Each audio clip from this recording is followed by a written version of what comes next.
In this video, we'll explore 6 terrifying Bigfoot encounters across America, from a Texas RV park torn apart before dawn to a family's nightmare in a remote forest cabin. Survivors describe towering figures, guttural howls, and brutal attacks the authorities won't explain.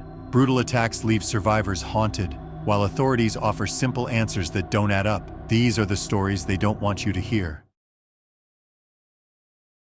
The early morning hours of April 17, 2025, began with the sound of wind rustling through the tall pine trees that bordered the Sleepy Pines RV Park in southeast Texas. The park was mostly quiet, its guests deep in sleep. Among them was 62-year-old Harold Becker, a retired mechanic and lifelong hunter from East Texas. He had parked his fifth-wheel camper near the edge of the grounds, enjoying the solitude. In a neighboring slot, a young couple, Eli and Rachel Monroe, had arrived only 2 nights before, road tripping from Missouri. 3 trailers down, brothers Dean and Cody Miller, seasoned outdoorsmen and former military, had been camping there for a week, scouting nearby trails for spring hog hunting. At 4:12 a.m., the silence shattered. It started with a low, unnatural groan, so deep it vibrated through the aluminum sides of the trailers. Dean sat bolt upright, heart racing. Before he could make sense of the sound, something heavy slammed against the side of his trailer. The entire unit rocked on its stabilizers. Cody scrambled out of bed, yanking open a drawer and grabbing the hunting knife he always kept nearby. Another impact came, this time on the rear corner, and then a long scraping noise, like claws dragging across metal. Down the row, Harold stepped outside, barefoot and confused, holding a flashlight in one hand and a .22 rifle in the other. He heard the strange noise coming from the woods behind the trailers, a rhythmic knocking, followed by what sounded like heavy breathing. As he scanned the tree line, something moved, tall, broad, and hunched forward.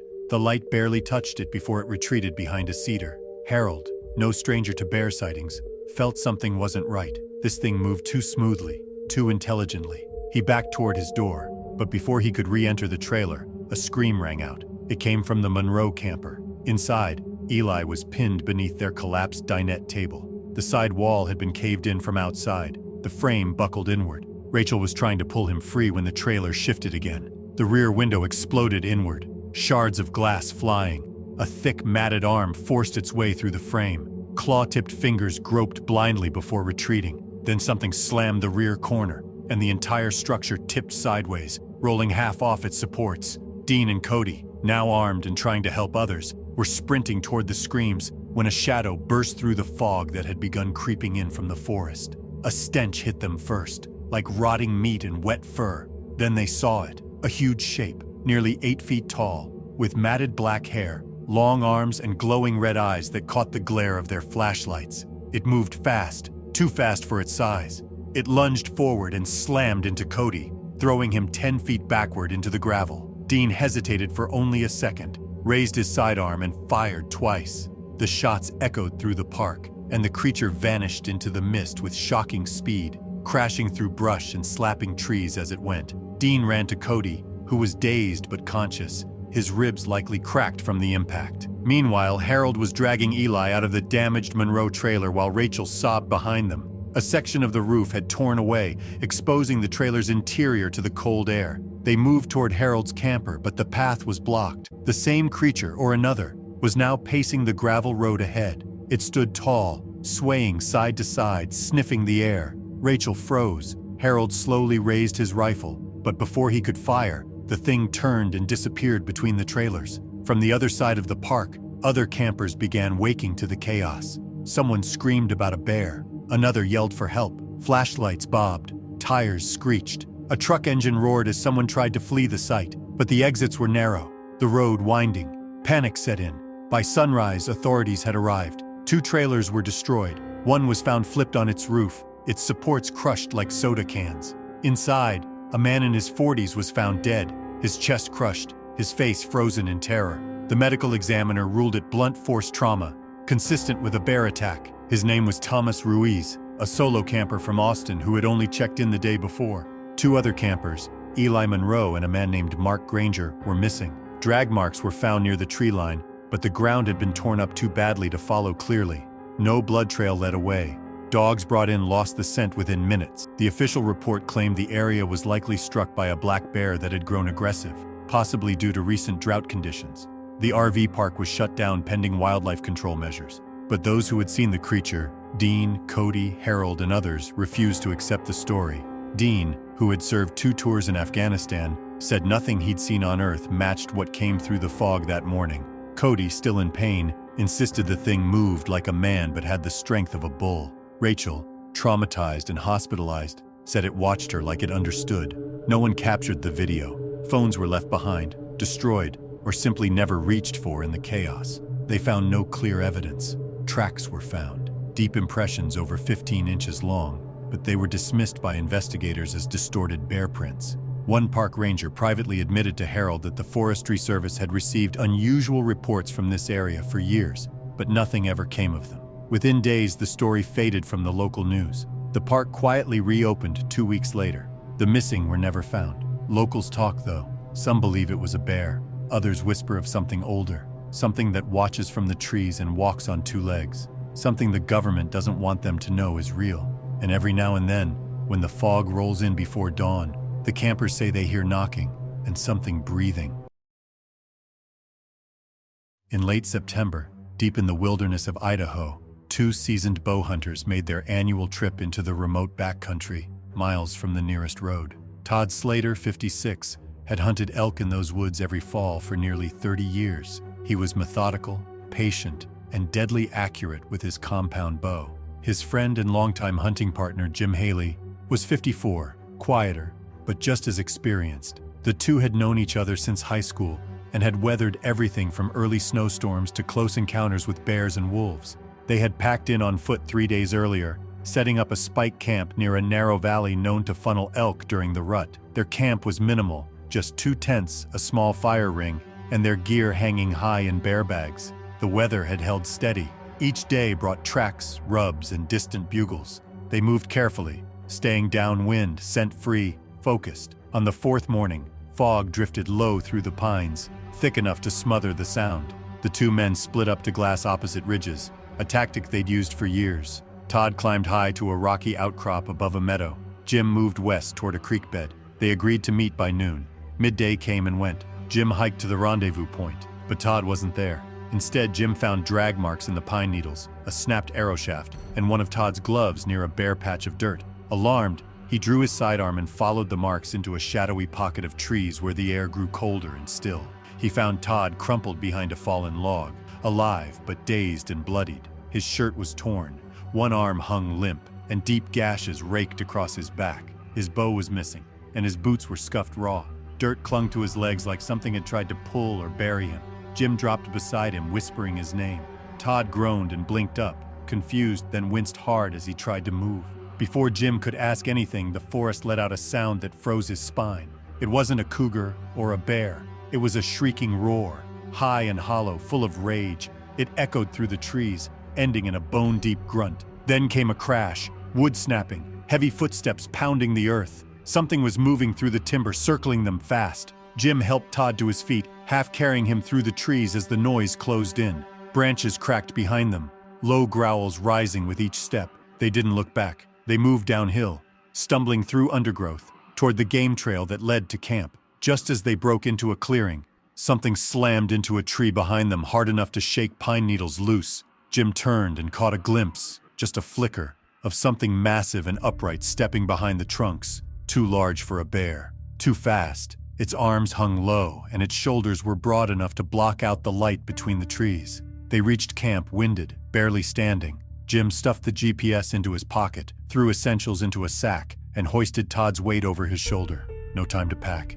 no time to radio. Whatever it wasn't following the way an animal would. It was waiting, watching. They pushed through the brush for miles, cutting through dense terrain without stopping. It was dark by the time they hit the ranger station, both exhausted, Todd pale from blood loss and pain. Jim shouted for help and collapsed at the door. Todd spent 2 nights in the hospital. His wounds were stitched and his dislocated shoulder was reset. Doctors said the injuries didn't match typical animal attacks. The spacing of the gashes was too wide. The bruising suggested blunt force trauma, and the attempt to bury him wasn't consistent with cougar behavior. Still, authorities labeled it a mountain lion encounter. Jim tried to explain, but the deputy taking the report stopped him short. There was no room for guesses or folklore in an official file. The claw marks were marked inconclusive. The sound they'd heard wasn't mentioned. The thing Jim had seen was dismissed as adrenaline and shadows, but the fear in his voice told a different story. Later, when the rangers retrieved the men's gear, they found the area around the outcrop disturbed. Pine cones were arranged in deliberate clusters. A thick branch, 10 feet off the ground, had been snapped clean through. Near the log where Todd had fallen, they found his bow, split in half, and deep prints in the soft dirt. Too long for a man, too flat for a bear. 5 toes, no claws. The report stayed sealed. There was no press release, no warning, just another wildlife incident buried in seasonal statistics. Todd never returned to that valley. Jim didn't either. They still hunted, but only near roads, only in pairs, and never in silence. Todd's wounds healed, but neither of them ever really forgot. Sometimes over coffee or at the archery range, someone would ask Jim what happened that day. He'd shrug. He'd say it was probably a cougar, but his eyes would drift to the tree line beyond the parking lot, watching. And every September since, as bow hunters return to those woods, fewer cross into that stretch of valley. The land feels colder there, too still. Guides turn down trips without saying why. Local trappers refuse to set lines beyond a certain ridge, and though no one says it out loud, some hunters hang extra bells on their packs. Some bring bigger sidearms. Some don't return at all, because deep in the Idaho backcountry, the trees remember what the reports won't. Something else is out there, and it doesn't like to be disturbed. Kyle Brenner had planned the trip for weeks. At 28, he was the most adventurous of his group. His 2 best friends, Mark Jensen and Tyler Gage, both 27, shared his love of the outdoors. But this trip to a remote lake in the Oregon wilderness was his idea. The spot was far from any marked trail, hidden behind miles of forest, with only a few old logging roads leading close. The lake had no name on official maps, but Kyle found it on a hiking forum, a place some claimed was once used by old logging crews who had long since abandoned it. They arrived on a Friday, setting up their camp near the water's edge. Their tent stood between 2 thick pines, and they built a fire pit with nearby stones. It was peaceful at first. Birds chirped in the morning, frogs called at dusk, and wind moved gently through the trees. The only thing out of place were the sounds they began to hear late on the second night, distant whoops echoing through the forest, rhythmic and unnatural, unlike any coyote or owl they'd ever heard. On the third night, the sounds came closer. Something moved beyond the tree line. Branches shook violently, and a low, thudding sound rolled through the earth beneath them. They thought it might be a storm at first, but there was no wind. The forest had fallen silent. Not a single insect called. The air was still and heavy. Mark was the first to notice movement outside the tent. A shadow passed across the moonlight, tall and wide, followed by a low growl so deep it seemed to vibrate the nylon walls. Then the tent collapsed. The creature struck. The fabric tore open like paper as hands ripped through the seams, grabbing Kyle by the leg and dragging him out into the dark. Mark screamed. Tyler grabbed a flashlight, but the beam flickered and died as something heavy slammed into him, sending him flying into the brush. Mark scrambled out of the ruins, bleeding from his arm, and ran toward the woods. He didn't know where Tyler was. He didn't know if Kyle was alive. All he knew was that something enormous, upright and covered in dark hair, had torn their camp apart in seconds. Tyler stumbled through the trees, his side throbbing from the impact. He had seen it clearly, a tall figure with long limbs and a face that wasn't entirely human. The creature moved with terrifying speed like a predator. He found Mark hours later, hiding under a fallen log, shaking and covered in blood. They didn't speak. They moved together, stumbling through the woods, trying to get back to the dirt road they had come in on. When a search crew found them the next afternoon, they were barely able to stand. They had walked over 10 miles through thick forest, disoriented, dehydrated, and in shock. Tyler's ribs were cracked. Mark had deep lacerations on his shoulder and back. Both of their phones were gone. One was found later, smashed against a tree 20 feet from the camp. The other was never recovered. The authorities questioned them. The story they told was confused but consistent. They described the creature, strong enough to tear their tent apart with one motion and throw Tyler through the air. They remembered its smell, rot, wet earth, and something foul like decayed meat. They remembered the sound it made, a deep, chest-rattling growl followed by an inhuman scream. The body of Kyle Brenner was never found. His backpack was recovered 3 days later, shredded beyond recognition and soaked in blood. It was discovered hanging from a broken branch nearly 9 feet off the ground. Nearby, investigators found large tracks, 15 inches long, 5 toes, no claw marks. Several trees had been snapped and twisted at shoulder height. Rangers blamed a rogue bear. They claimed the tent was attacked due to the smell of food. They offered no explanation for the upright tracks or the destroyed gear. The search continued for a week, but no new evidence surfaced. Officials quietly closed the area, citing unstable conditions resulting from recent tree falls and erosion. No press release mentioned Kyle by name. Mark never camped again. He returned home, changed, unable to sleep without light. He told his family what had happened, but refused to give interviews. Tyler moved out of state a month later. He didn't return calls. He deleted all his outdoor videos, removed his profile from hiking forums, and left no public trace of his former life. Locals who heard the story spoke in hushed tones. A man who lived near the forest claimed similar things had happened years ago, but were never reported. He said he'd found prints in the mud behind his cabin once, huge, human-like, vanishing into the trees. Another man, a retired forester, said the lake had always been associated with strange stories. People spoke of voices in the trees, rocks thrown from the dark, and shadows watching from the ridge. One ranger admitted off-record that he'd seen damage at the site that no bear could cause. He said trees had been ripped out by the roots. He said something had thrown logs, not rolled them. However, the case remained officially closed. The official stance never changed. A bear attack, tragic and rare but not impossible. Nothing else was ever said. The forest healed. The rain washed away the tracks. Branches covered the broken trees. The fire ring was filled with pine needles, and the dirt showed no sign of struggle. But those who had seen the pictures knew better, and those who had heard the survivors speak, those who had looked into their eyes, never forgot.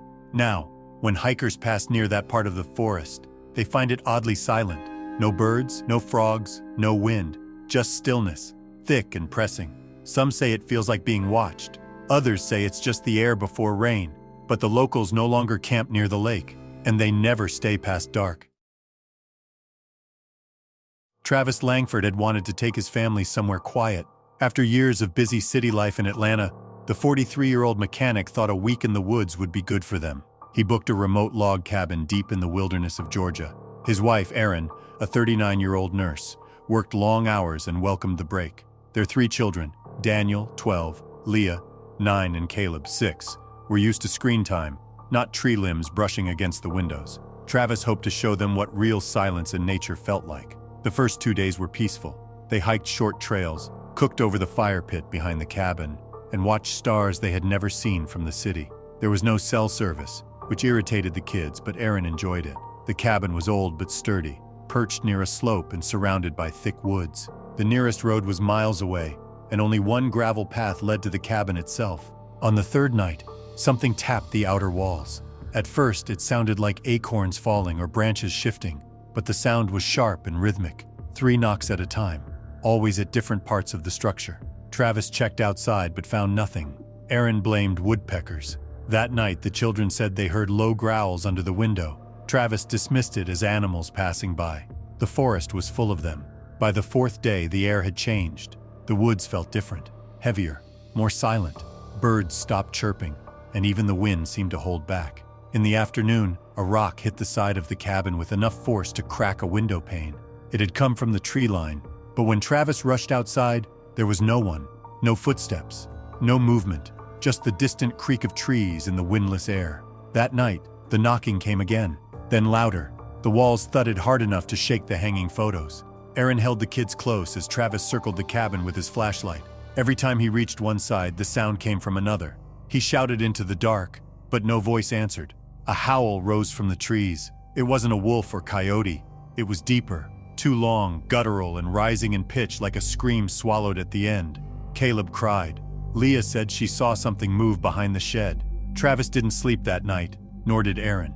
They planned to leave the next morning, but morning almost didn't come. Just after midnight, a crash rang through the night, louder than thunder. Something hit the tree near the cabin, splitting bark and shaking the ground. Travis grabbed his boots and flashlight, and Erin begged him not to go. But he stepped outside, sweeping the light across the brush. The beam caught nothing but branches, then snapped hard right as something bolted across the clearing. Then came the scream, not from Travis, but from something else, deep, roaring, layered with a sick, rattling pitch that made his spine lock. He froze. A shadow moved behind a pine tree, taller than any man he had ever seen. The beam of his flashlight barely reached its chest. Dark fur, wide shoulders, Then it charged. Travis tried to run, but the thing knocked him sideways with a sound like a bat hitting meat. He hit the ground and rolled, pain exploding through his ribs. The flashlight skidded into the dark. Something was circling. He scrambled toward the cabin, coughing blood. His side throbbed and his legs barely responded. Inside, Aaron screamed for him. He reached the porch just as something hit the shed with a crash, tearing the door off. He dragged himself inside and bolted the door. Aaron helped him to the couch while the kids huddled in the back room. Something slammed the walls again and again. 3 hits, then silence. He passed out before dawn. The Rangers arrived late the next day after Aaron had used their emergency radio. The forest had no cell coverage, and the Ranger outpost was hours away. They evacuated the family. Travis was taken by helicopter to a hospital in Gainesville with cracked ribs and internal bruising. The doctors said he was lucky to be alive. Search teams found broken branches 10 feet high. They found the tree with bark crushed and clawed and 5 parallel slashes too wide for a bear. The shed was torn apart. No drag marks, no blood but Travis's. No signs of a bear nest or den. The flashlight was found crushed under a log. Rangers called it a bear attack. They said the claw marks were climbing scrapes and that the noise must have been a result of panic. They had no interest in what the children said. But Leah remembered the face she saw at the window, red-eyed, as tall as a giant. Daniel remembered the smell, rotting meat and wet fur. Caleb refused to talk. Aaron remembered the silence in the woods, the absence of birdsong, and the way the trees seemed to be watching. She never returned to the cabin, and neither did the others. The rental company refunded their payment and quietly removed the listing. Weeks later, that section of the forest was blocked off after a minor landslide. Though there was no rain and no reports of shifting earth, no one spoke openly about what happened. Locals offered only wary glances. The Langfords moved by summer. Erin quit her job and started homeschooling. Travis recovered slowly, but never hunted again, never hiked again, never slept through the night without a light on. They didn't speak of the woods, not to neighbors, not to family. It stayed inside them, quiet, cold, waiting. The forest grew back, the trees healed, but the cabin stayed empty. Its porch sagging, its windows still cracked, and on windless nights, far past where the road ends, some said you could still hear the knocks, always 3 at a time. The fog had rolled in heavily by the time 3 friends, Josh Langley, Mark Dillard, and Chris Bell, pitched their tents in a remote pocket of forest in West Virginia. They had grown up together in Charleston, but adult life had scattered them into different directions. Josh was a quiet schoolteacher, dependable and thoughtful. Mark, built strong and broad from years in construction, brought the gear and always took charge outdoors. Chris, thin and observant, spent most of his time behind a screen designing software. This trip was meant to reconnect them, one last real wilderness weekend before life got busier. They set camp near a dry creek bed, several miles from the nearest road. The forest was dense, thick with pine, and showed almost no signs of human activity. The first night was uneventful. The fire crackled, and they laughed more than they had in years. But when the second night came, something changed. Even the forest seemed to know it. Around 2 a.m., Chris had woken first, shivering in his sleeping bag. The air was unnaturally still, silent in a way that felt wrong. There were no owls, no bugs, no movement. Then came the sound, branches cracking, loud and deliberate, as if something heavy was moving through the brush. He sat up slowly, his pulse already racing. The fire had burned low, casting long shadows on the trees. A moment later, Josh burst from his tent, half awake but alert. Mark was still inside his. Then, with no warning, an unfamiliar shape lunged from the trees into their clearing. It moved fast, upright on 2 legs, towering over them. Its arms were so long they nearly reached its knees. Its eyes caught the embers, reflecting an unnatural glint. It was neither animal nor human. And then it roared, deep, guttural, so loud it made Chris flinch and Josh fall back. The sound was like nothing they had ever heard. The creature charged the tents. Chris dove behind a log, heart hammering. Josh turned to run but stumbled on loose ground, and the thing struck him hard across the back. His body hit the rocks near the creek with a sharp crack and didn't move again. Mark came rushing out with a flashlight, yelling, but it was already too late. The thing grabbed Mark and slammed him into a tree so hard it shook the trunk. Somehow Mark rolled and crawled away, his leg badly twisted, his arm useless. Chris didn't move. He stayed down, pressed to the earth, barely breathing. The thing stood in the clearing, sniffing the air, its chest rising and falling in heavy bursts. Then it turned and walked back into the woods, disappearing into the dark as fast as it had come. Dawn came slowly. Chris helped Mark splint his leg with a broken branch, and they limped for miles together, avoiding the trail, sticking to the creek where they wouldn't leave a scent. When they finally found help, they were filthy, bleeding, and trembling. Search crews found Josh's body near the creek, skull fractured, blood pooling into the earth. His tent was shredded. The camp had been torn apart. The trees around the site were snapped at impossible heights, 6 feet off the ground in some places. Investigators found strange tracks, large, human-like, but with unusual depth and spacing. None of it made sense. Authorities issued a statement 2 days later blaming a rogue black bear. They claimed it had likely been startled by the campers. No further investigation was promised. Chris and Mark knew it wasn't true. What they had seen wasn't any bear. Chris couldn't let it go. After healing, he started posting online, reaching out to communities that discussed strange encounters and unexplained phenomena.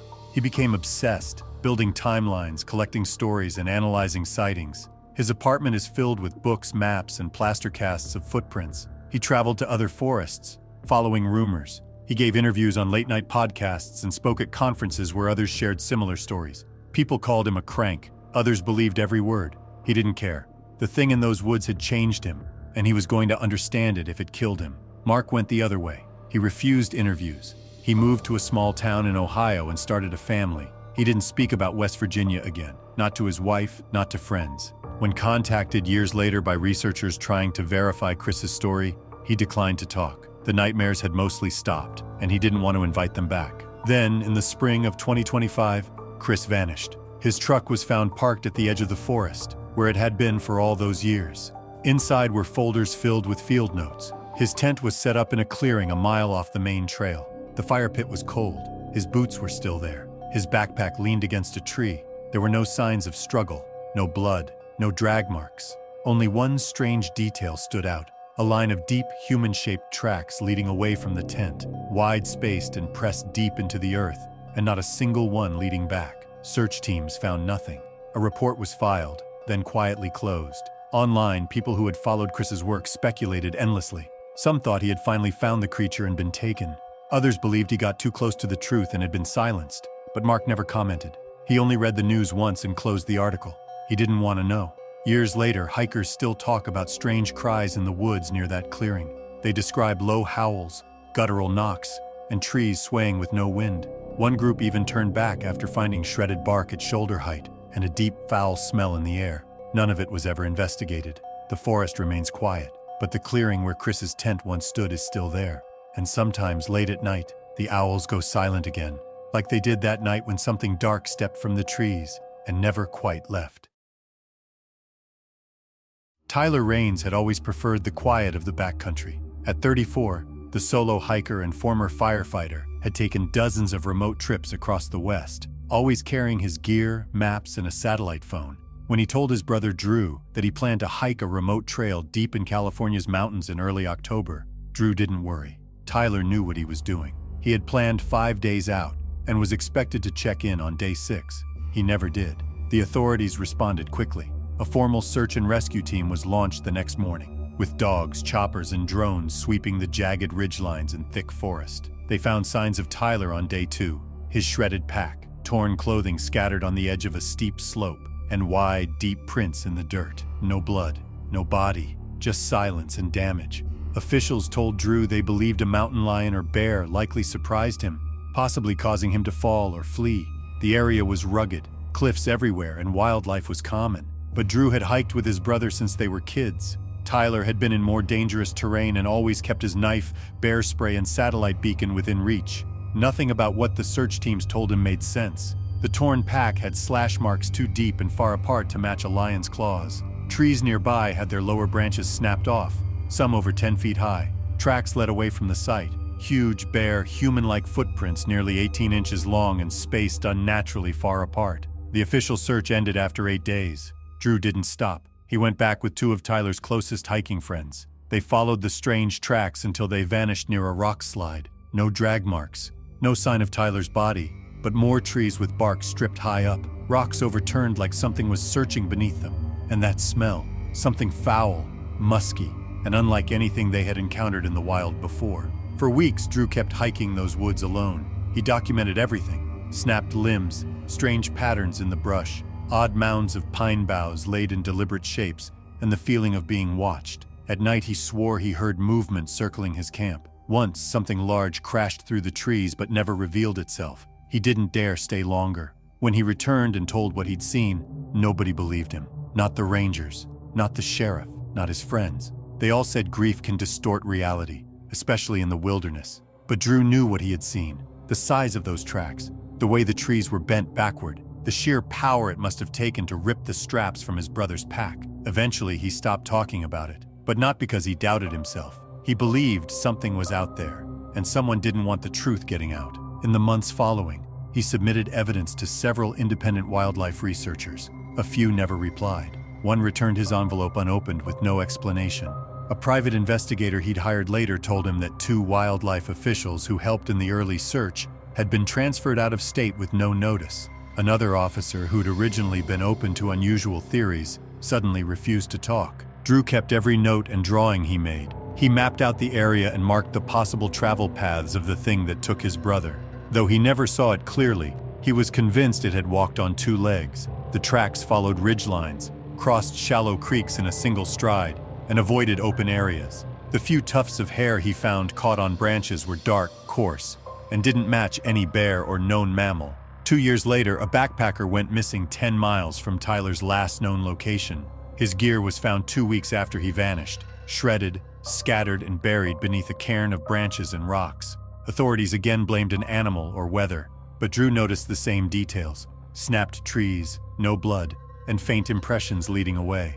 He posted anonymously on forums, reaching out to others who'd had strange encounters in the area. A few responded with similar stories: unexplained howls at night, stones thrown at tents, trees shaking violently, massive shadows glimpsed between trunks. Some said they'd been warned by locals not to camp too deep into the forest. One man claimed the rangers had quietly closed off several side trails with no explanation.